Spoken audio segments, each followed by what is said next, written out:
कहीं की ईंट कहीं का रोड़ा, भानुमती ने कुनबा जोड़ा। इस कहावत को चरितार्थ करते हुए चार दोस्तों की कहानी। उस समय की बात है जब राजा भोज एक कुशल शासक थे, साथ ही साथ दयालु एवं दानी भी थे। वे शिक्षा को बहुत महत्व देते थे, इसलिए जो भी कोई कविता के माध्यम से किसी का वर्णन करते तो वो प्रसन्न होकर के प्रत्येक अक्षर पर लाख लाख मुद्राएं उपहार स्वरूप प्रदान किया करते थे। एक बार चार बालक थे, वे आपस में दोस्त भी थे। उनमें से दो युवक किसानों के बेटे थे तथा दो मजदूरों के बेटे थे। उन चारों ने यह सुन रखा था कि राजा भोज के यहाँ जो कविता सुनाता है उसे प्रत्येक अक्षर पर लाख लाख मुद्राएं प्राप्त होती हैं।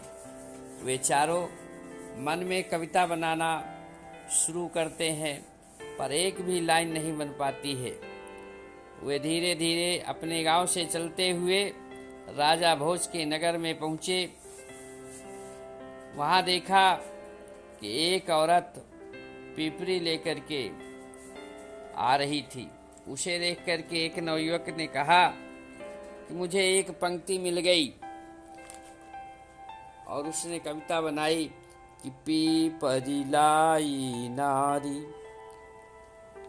यही रटते हुए चल दिया कि पीपर लाई नारी। आगे चले तो देखा क्या कि कुछ लड़के जामुन तोड़ने के लिए ईंट पत्थर चला रहे हैं। जामुन कोई भी एक भी नीचे नहीं आ रही थी। तभी दूसरे ने कहा कि जामुन को पावे नहीं। उसी समय एक जामुन गिरी और सभी बच्चे उस जामुन को पकड़ने के लिए, पाने के लिए दौड़ पड़े। एक के हाथ में आई, दूसरा छीनने लगा, लड़ाई झगड़ा होने लगा। तो तीसरे युवक ने कहा कि तामे भय टकरारी। उसी समय एक वहाँ बुढ़ा आया और बच्चों को शांत करके न्याय करने लगा। तो चौथा बोला कि उमर ने आयो न्याय ढिको। अब इन चारों बच्चों ने यही रटते हुए राजा भोज के दरबार में गए। नवयुवक को देख करके एक सभासद ने पूछा कि आप लोग किस हेतु यहाँ पर आए हुए हैं। उन्होंने कहा कि हम महाराज के सामने एक कविता सुनाने आए हैं, जो हम लोगों ने एक एक करके बनाया है। यह सुनकर के राजा भोज ने कहा कि ठीक है, तुम चारों एक लाइन पर खड़े हो जाओ और क्रमानुसार अपनी कविता सुनाइए।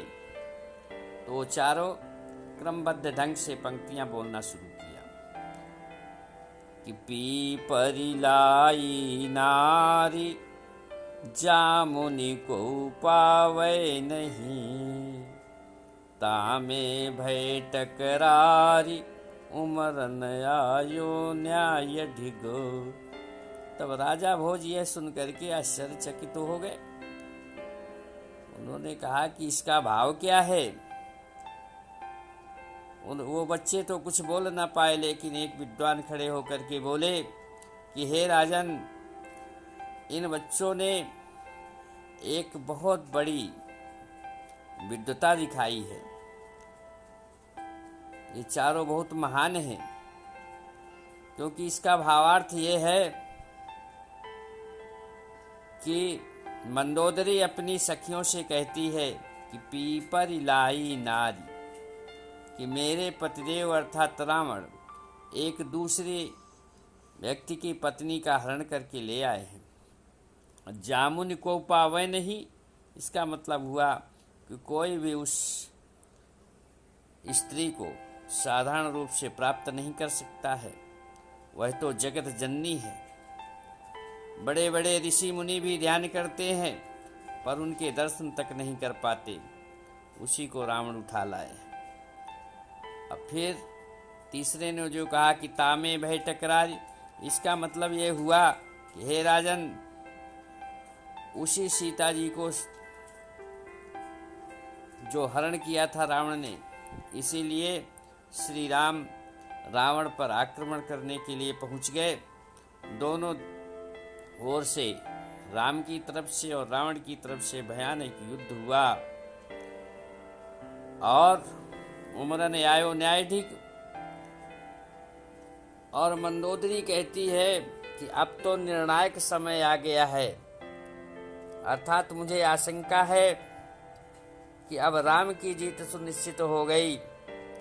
अब रावण जो अन्याय किया है उसका फल मिलने वाला है।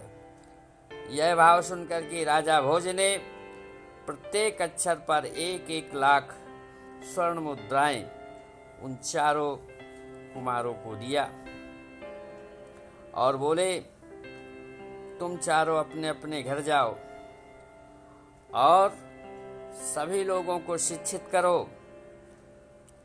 अपनी बुद्धि से अपना अपना विकास करें, क्योंकि आपके विकास से ही राष्ट्र का विनाश है, आपके ही विकास से राष्ट्र का विकास होगा।